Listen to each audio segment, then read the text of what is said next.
Pemirsa Berita Banjarmasin kembali hadir menjumpai Anda bersama saya Zaldi Ariandi. Sejumlah berita aktual dan beberapa informasi menarik lainnya telah kami siapkan. Berikut berita utama hari ini.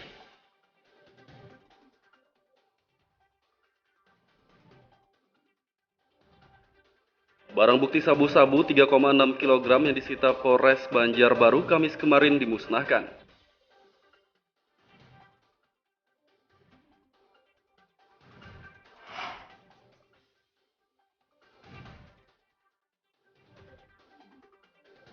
Sering terjadi genangan air hujan, warga Sidomulyo Banjarbaru minta dibuatkan drainase.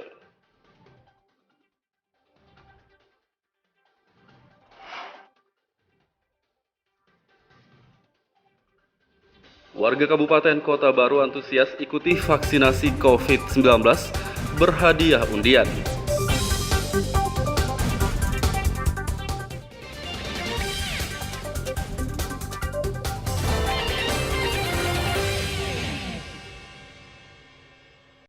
Daripada rekan-rekan kepolisian apabila ada aduan di aplikasi canggih tersebut. 3,6 kg narkoba jenis sabu-sabu yang disita kepolisian Resort Kota Banjarbaru sejak bulan Juli hingga November 2021, Kamis pagi dimusnahkan.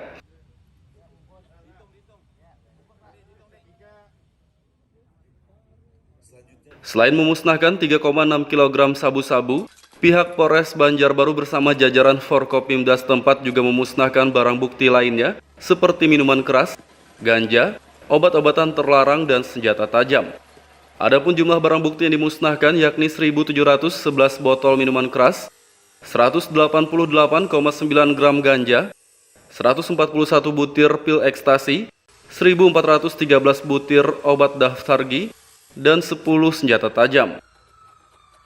Juga Polri dalam ini Polres Banjarbaru belum ada kritikan atau masukan sehingga nantinya ke depan kita bisa berinovasi untuk meningkatkan kaitannya bagaimana kita memberikan pelayanan pada masyarakat yang baik. Dan rekan-rekan media juga bisa menyaksikan langsung bahwasanya itulah bentuk kinerja kita. Jadi pertimbangan karena yang selama ini memang minuman keras yang ditemukan di bank dan sebagainya itu masih dalam bentuk tindak pidana piring. Banyak sekali tadi obat-obatan termasuk ini juga minuman keras. Tetapi juga tadi disampaikan oleh Pak Kapolres ini narkoba juga cukup lumayan besar tadi, hampir berapa kilo tadi ya, 2 kilo ya. Itu cukup besar sekali. Kita sama-sama tadi saksikan dimusnahkan, sudah di blender, dimasukkan dalam deterjen supaya tidak ada hal yang mencurigakan, dan semua sudah musnah di penghujung tahun 2021. Semua barang bukti yang dimusnahkan tersebut sudah berkekuatan hukum tetap atau inkrah dari Pengadilan Negeri Kota Banjarbaru. Dari Kota Banjarbaru, Lutfi, Darlan, dan Fahmi melaporkan.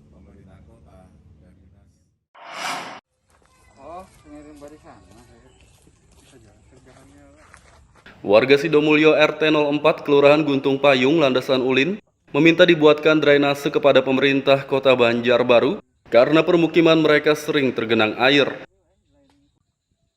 Salah satu warga, Adi Budiono, menjelaskan, setiap kali hujan lebat turun, permukiman ini bakal tergenang air lantaran tidak adanya saluran drainase. Menurutnya, genangan air tersebut tak hanya mengganggu aktivitas warga, tapi juga mengakibatkan permukiman menjadi kotor. Ya, karena pada waktu hujan lebat dan waktunya lama itu memungkinkan karena drainasenya sempit menyebabkan banjir, Pak. Merugikan lah istilahnya, berdampak bagi kami sebagai masyarakat di sini. Lingkungan jadi kurang bersih. Jadi untuk dibersihkan itu diperbaikilah drainase. Nah, itu janjinya dari dinas atau ketua DPR tadi untuk depannya. Nah, tadi katanya Bapak Ketua DPR tadi katanya awal tahun lah. Diupayakan untuk perbaikan istilahnya. Keluhan warga Sidomulyo Landasan Ulin mendapat tanggapan dari Ketua Dewan Perwakilan Rakyat Daerah DPRD Kota Banjarbaru, Fadli Ansah. Bersama pihak Dinas PUPR setempat, Fadli meninjau ke permukiman tersebut pada Rabu lalu. Ia pun meminta Dinas PUPR Banjarbaru untuk membuatkan drainase di permukiman ini agar genangan air hujan tidak terjadi lagi.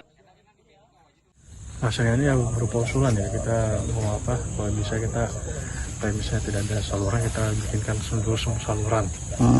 Saluran dulu yang penting kan airnya bisa berjalan lancar, tidak tersendat lah. Karena tidak ada saluran buntu, kita mencoba meluruskan. Dalam hal ini di samping sungai juga kita pembuatan drainase.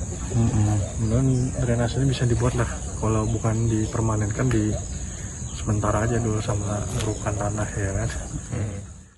Di perumahan, sehingga beliau mengajak kita untuk melihat atau meninjau ke lokasi rencana usulan beliau. Nah, tadi kita lihat bahwa kendala yang terjadi di lapangan adalah terdapatnya genangan atau air yang tidak keluar atau tidak mengalir. Nah, itu disebabkan kalau kita lihat lokasi tadi bahwa tidak terdapat drainase pembuang, baik itu yang dibuang ke arah sungai maupun ke titik tangkapan air atau seperti kolam penampungan sementara. Diperkirakan drainase harus dibuat untuk permukiman tersebut sepanjang 200 meter. Dari Kota Banjarbaru, Lutfi Darlan dan Fahmi melaporkan.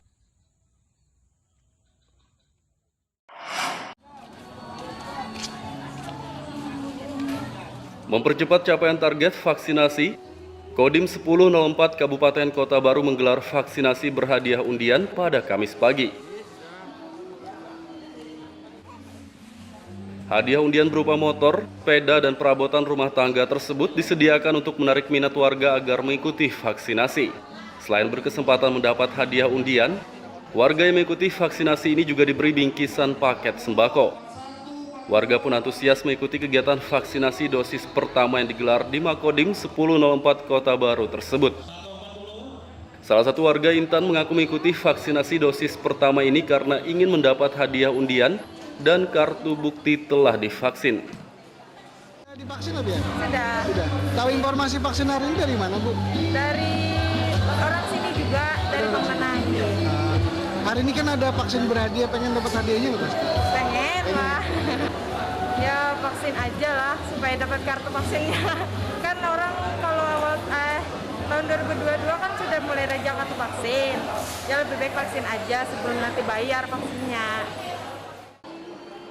Di sisi lain, Dandim 1004 Kota Baru Letkol Infantri Roy Fahrul Rozi berharap kegiatan vaksinasi berhadiah ini dapat mendongkrak angka capaian target vaksinasi Kota Baru hingga 70%.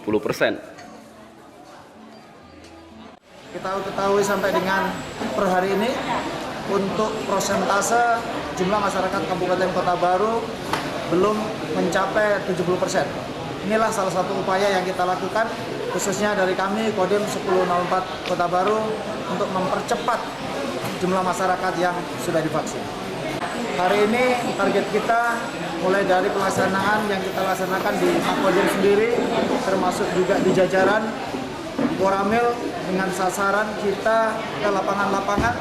Target kita upayakan hari ini kita mendapatkan 2.500 orang. Kita melaksanakan secara maksimal dan didukung penuh oleh pemerintah daerah, dalam hal ini adalah Bupati Kota Baru. Kita siapkan juga hadiah utama berupa motor, kemudian 10 sepeda gunung, kemudian beberapa puluhan door prize lainnya. Termasuk juga kami siapkan sembako. Kita berada di angka 65,82%. 65,82%. Kita berharap nanti sampai di akhir tahun angka kita bergerak terus naik. Mudah-mudahan tercapai sampai di angka 70%.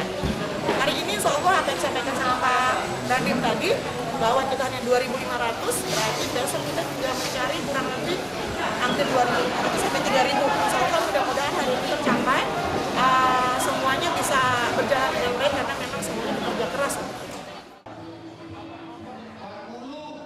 Saat ini target vaksinasi COVID-19 Kabupaten Kota Baru telah mencapai angka sekitar 65,82%. Dari Kabupaten Kota Baru, Lutfi Darlan dan Fauji Rahman melaporkan.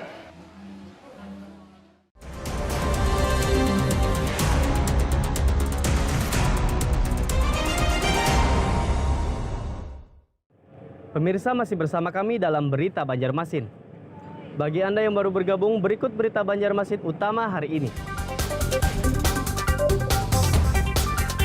Wanita tewas dimutilasi, pengungkapan sindikat narkoba jaringan lapas, dan penggerebekan perusahaan jasa penagih pinjaman online merupakan kasus yang menonjol di Kalimantan Selatan selama tahun 2021.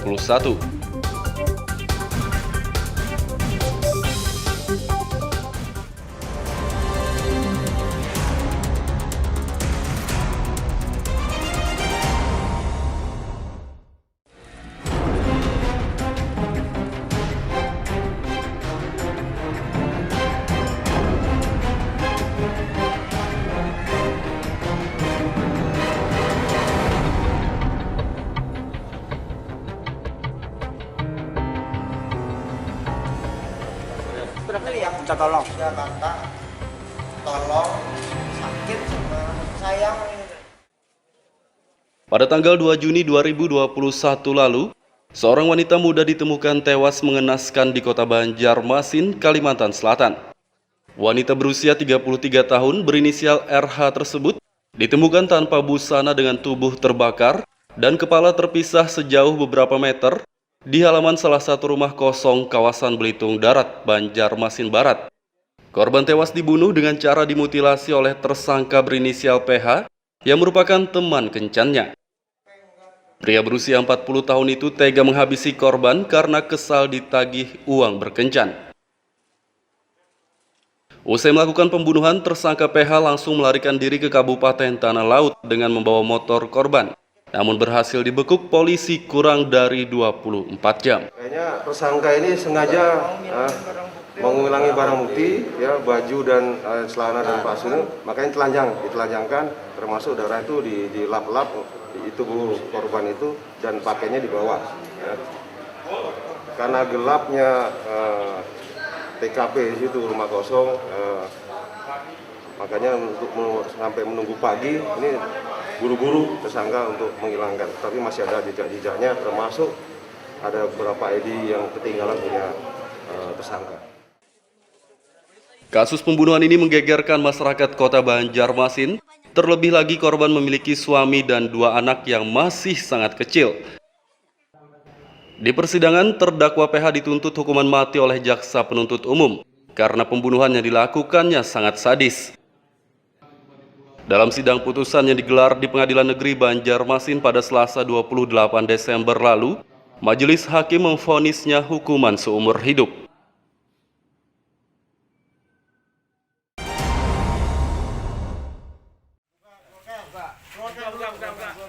Kasus kriminal menonjol lainnya yang terjadi di Kalimantan Selatan selama tahun 2021 adalah pengungkapan sindikat narkoba jaringan lapas.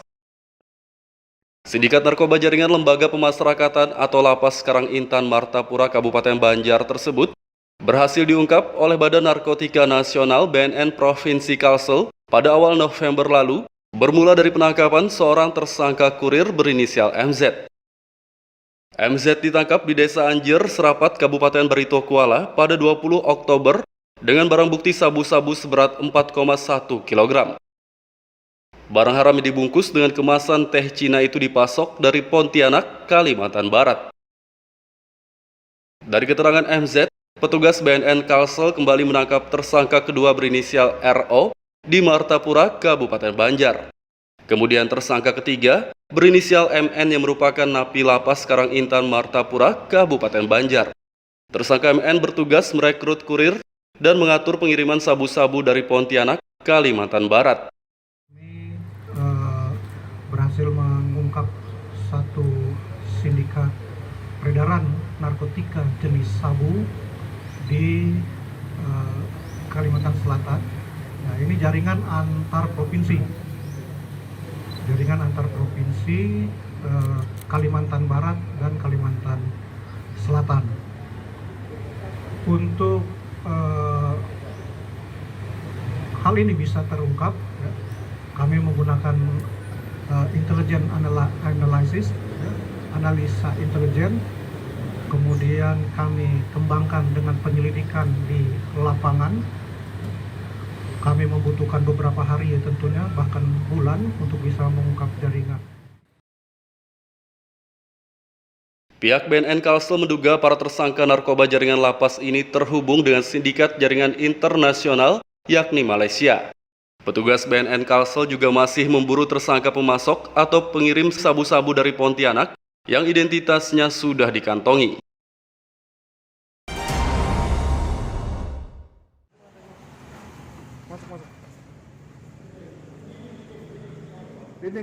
Rapat dinding. Selain kasus wanita muda dimutilasi dan pengungkapan sindikat narkoba jaringan lapas, kasus kriminal lainnya yang terjadi di Kalimantan Selatan adalah penggerebekan kantor jasa penagih pinjaman online atau pinjol di Kabupaten Kota Baru. Kantor dari perusahaan bernama PT Jasa Mudah Kolektindo JMC yang berada di Desa Semayap, Pulau Laut Utara itu digerebek kepolisian Kabupaten Kota Baru pada 18 Oktober lalu.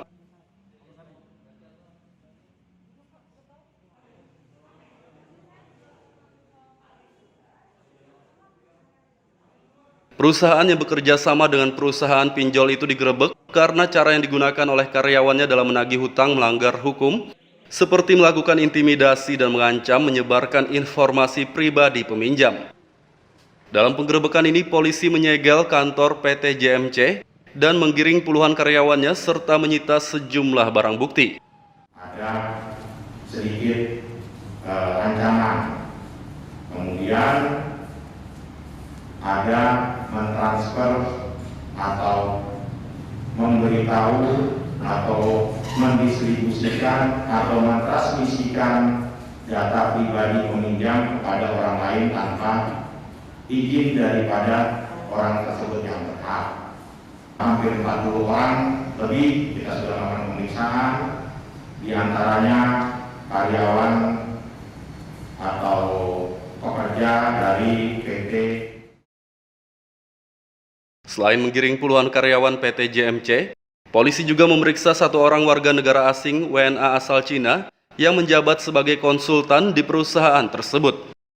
WNA berinisial SM itu ditetapkan sebagai tersangka bersama dua orang lainnya yang bertindak sebagai pemimpin di PT JMC. Penetapan ketiganya sebagai tersangka berlangsung di Mapolda Kalsel pada 28 Oktober 2021 lalu. Sedangkan 35 karyawan yang bertindak sebagai operator penagih pinjaman dan sempat digiring petugas ke Mapolres Kota Baru hanya ditetapkan sebagai saksi.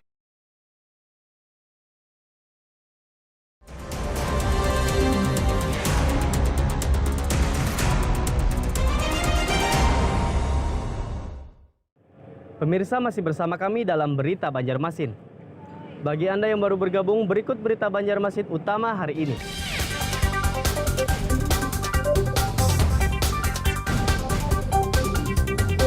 Sejumlah peristiwa bencana terjadi di Kalimantan Selatan selama tahun 2021. Di antaranya tanah longsor, banjir, dan wabah pandemi COVID-19 yang juga masih berlangsung.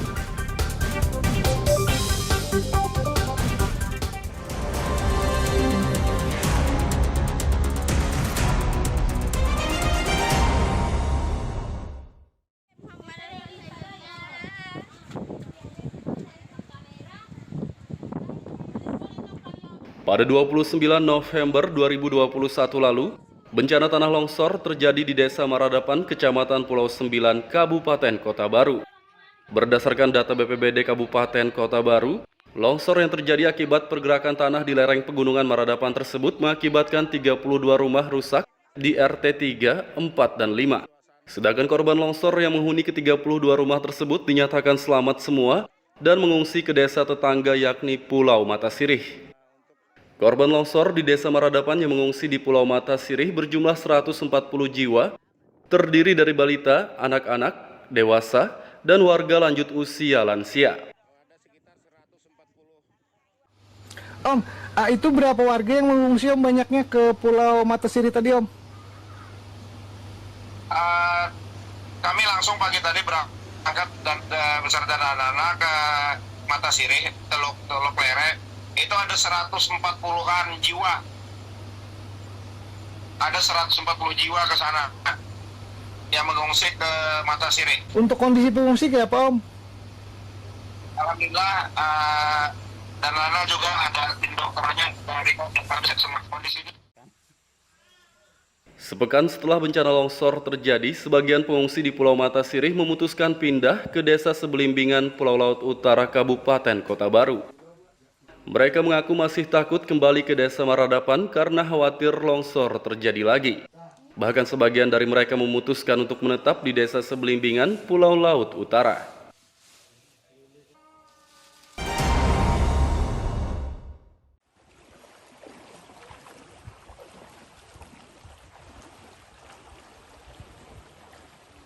Bencana lainnya di Kalimantan Selatan pada tahun 2021 adalah banjir rob yang melanda sejumlah desa di Kabupaten Banjar. Banjir rob atau banjir akibat meluapnya air sungai mulai merendam sejumlah desa di Kecamatan Astambul, Kabupaten Banjar pada tanggal 29 November lalu. Banjir kemudian turun ke sejumlah desa di kecamatan lainnya yang berada di dataran lebih rendah. Bertepatan dengan curah hujan tinggi, debit air banjir yang merendam beberapa kecamatan di Kabupaten Banjar pun meningkat. Warga yang rumahnya terdampak banjir sempat mengungsi ke rumah kerabat mereka. Berdasarkan data Badan Penanggulangan Bencana Daerah BPBD Kabupaten Banjar, ada sekitar 3.000 rumah yang terdampak banjir di 8 kecamatan. Nah, berdasarkan pendataan kami dari tanggal 1 sampai 18 Desember ini, total rumah yang terdampak itu 3.000-an rumah yang terdampak. Nah, kemudian dalam rangka memberikan pelayanan yang optimal kepada masyarakat, saat ini kami sudah menggeser 3 posko mobile untuk evakuasi di Kecamatan Pengaron, di Kecamatan Martapura Timur, kemudian di Kecamatan Astambul, dan di kantor BPBD sendiri. Masing-masing tersedia untuk di kecamatan itu 1 unit perahu, 1 unit kendaraan roda 4, dan 1 unit kendaraan roda 2. Banjir yang merendam sejumlah desa di 8 kecamatan Kabupaten Banjar telah surut pada 27 Desember lalu dan aktivitas warga pun sudah kembali normal.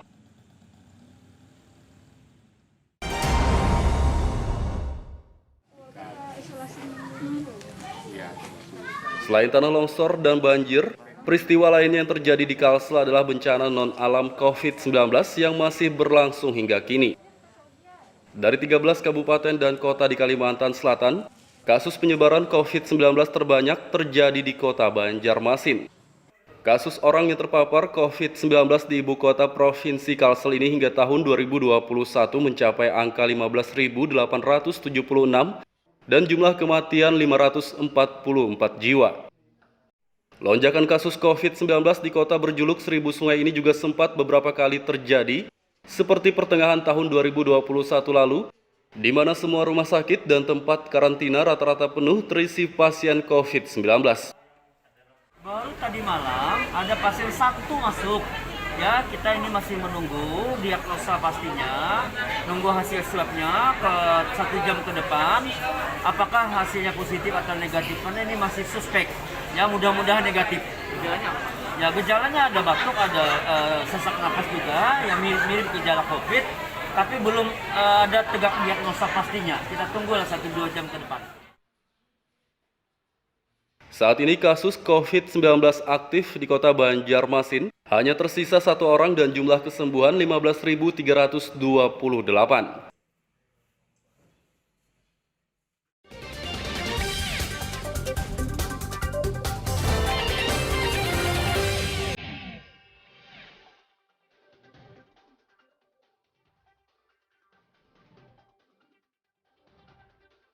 Barang bukti sabu-sabu 3,6 kg yang disita Polres Banjarbaru Kamis kemarin dimusnahkan.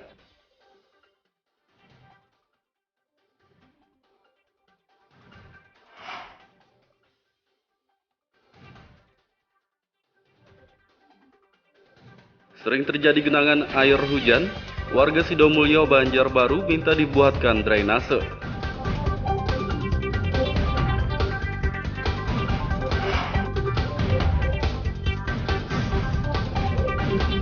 Warga Kabupaten Kota Baru antusias ikuti vaksinasi COVID-19 berhadiah undian.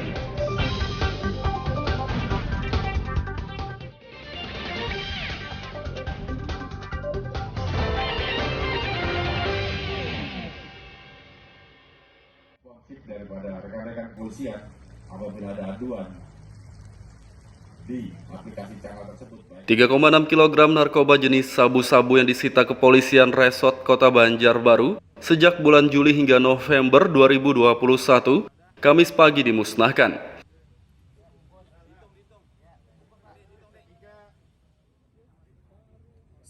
Selain memusnahkan 3,6 kg sabu-sabu, pihak Polres Banjarbaru bersama jajaran Forkopimda setempat juga memusnahkan barang bukti lainnya seperti minuman keras, ganja, obat-obatan terlarang, dan senjata tajam. Adapun jumlah barang bukti yang dimusnahkan yakni 1.711 botol minuman keras, 188,9 gram ganja, 141 butir pil ekstasi, 1.413 butir obat daftargi, dan 10 senjata tajam.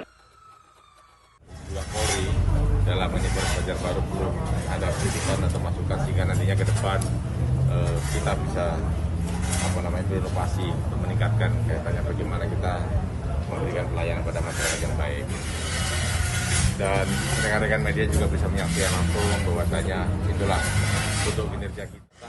Jadi pertimbangan karena yang selama ini memang minuman keras yang ditemukan di Maros dan sebagainya itu masih dalam bentuk tindak pidana tipiring. Banyak sekali tadi obat-obatan termasuk ini juga minuman keras. Tetapi juga tadi disampaikan oleh Pak Kapolres ini narkoba juga cukup lumayan besar tadi, hampir berapa kilo tadi ya, 2 kilo ya. Itu cukup besar sekali. Kita sama-sama tadi saksikan dimusnahkan, sudah di blender, dimasukkan dalam deterjen supaya tidak ada hal yang mencurigakan, dan semua sudah musnah di penghujung tahun 2021. Semua barang bukti yang dimusnahkan tersebut sudah berkekuatan hukum tetap atau ingkrah dari Pengadilan Negeri Kota Banjarbaru. Dari Kota Banjarbaru, Lutfi, Darlan, dan Fahmi melaporkan.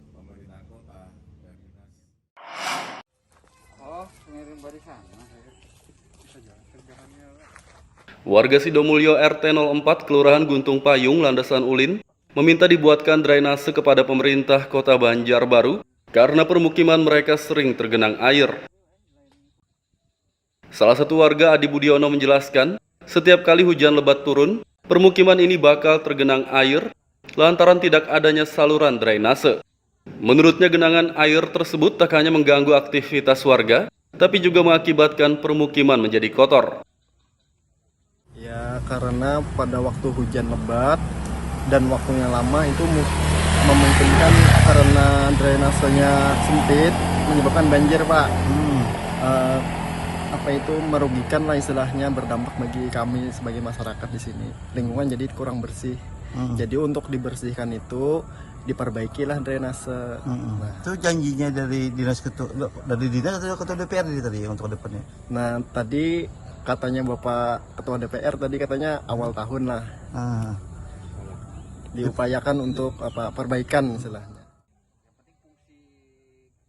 Keluhan warga Sidomulyo Landasan Ulin mendapat tanggapan dari Ketua Dewan Perwakilan Rakyat Daerah DPRD Kota Banjarbaru, Fadli Ansah. Bersama pihak Dinas PUPR setempat, Fadli meninjau ke permukiman tersebut pada Rabu lalu. Ia pun meminta Dinas PUPR Banjarbaru untuk membuatkan drainase di permukiman ini agar genangan air hujan tidak terjadi lagi. Nah, saya ini yang berupa usulan ya, kita mau apa, kalau bisa kita misalnya tidak ada saluran, kita bikinkan dulu saluran. Saluran dulu yang penting kan airnya bisa berjalan lancar, tidak tersendat lah. Karena tidak ada saluran buntu, kita mencoba meluruskan. Dalam hal ini di samping sungai juga kita pembuatan drainase. Kemudian drainase ini bisa dibuat lah, kalau bukan dipermanenkan, di sementara aja dulu sama urukan tanah ya kan. Di perumahan, sehingga beliau mengajak kita untuk melihat atau meninjau ke lokasi rencana usulan beliau. Nah, tadi kita lihat bahwa kendala yang terjadi di lapangan adalah terdapatnya genangan atau air yang tidak keluar atau tidak mengalir. Nah, itu disebabkan kalau kita lihat lokasi tadi bahwa tidak terdapat drainase pembuang, baik itu yang dibuang ke arah sungai maupun ke titik tangkapan air atau seperti kolam-kolam penampungan sementara. Diperkirakan drainase yang harus dibuat untuk permukiman tersebut sepanjang 200 meter. Dari Kota Banjarbaru, Lutfi Darlan dan Fahmi melaporkan.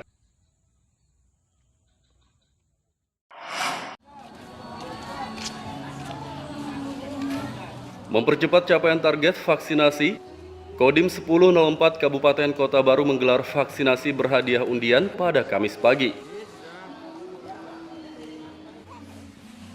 Hadiah undian berupa motor, sepeda, dan perabotan rumah tangga tersebut disediakan untuk menarik minat warga agar mengikuti vaksinasi.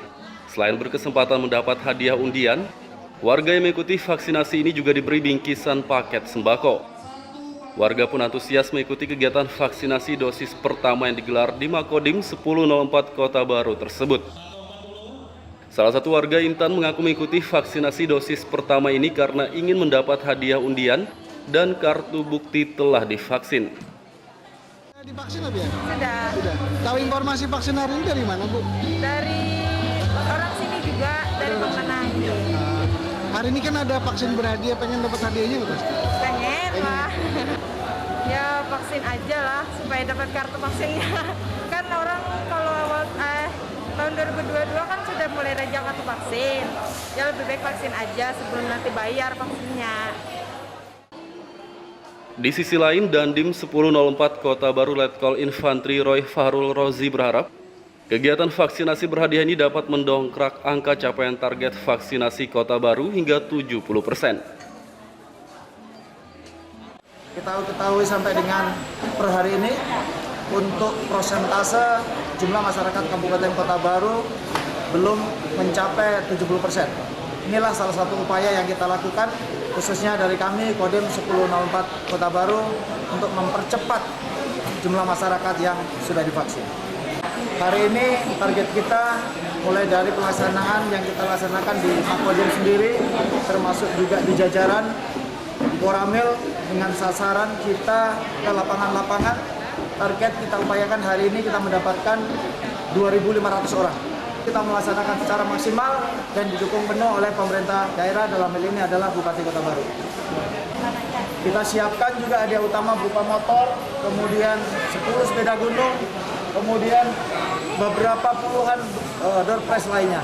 Termasuk juga kami siapkan sembako. Kita berada di angka 65,82%. 65,82%. Kita berharap nanti sampai di akhir tahun angka kita bergerak terus naik. Mudah-mudahan tercapai sampai di angka 70%. Hari ini insya Allah apa yang disampaikan sama Pak Dandim tadi bahwa kita hanya 2.500, berarti besok kita juga mencari kurang lebih hampir 2.500 sampai 3.000. Insya Allah mudah-mudahan hari ini tercapai.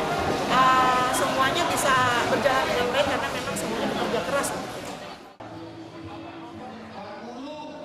Saat ini target vaksinasi COVID-19 Kabupaten Kota Baru telah mencapai angka sekitar 65,82%. Dari Kabupaten Kota Baru, Lutfi Darlan dan Fauji Rahman melaporkan.